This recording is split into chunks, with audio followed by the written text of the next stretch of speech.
రాబోయే 23 డిసెంబర్ 2023 శనివారము నాడు ముక్కోటి ఏకాదశి వచ్చింది.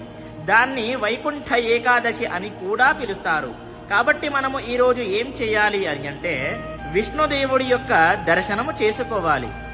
అది ఉత్తర ద్వారము నుంచి చేసుకోవాలి.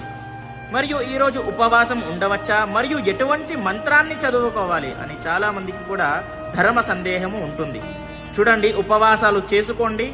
అది ఆరోగ్యంగా ఉన్న వాళ్ళు మాత్రమే, అది కూడా పాలు పండ్లు ఇది స్వీకరించి చేయాలి. సంవత్సరంలో ఎన్ని ఏకాదశులు వస్తాయో అన్నీ కూడా కలిస్తే ఈ ఒక్క రోజు ఉంటే అంత ఫలితము వస్తుంది.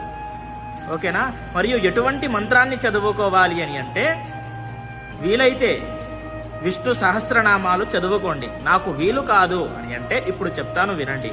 ఓం నమో నారాయణాయ నమః అనేటటువంటి ఈ యొక్క చిన్న మంత్రాన్ని 108 సార్లు చదువుకోండి.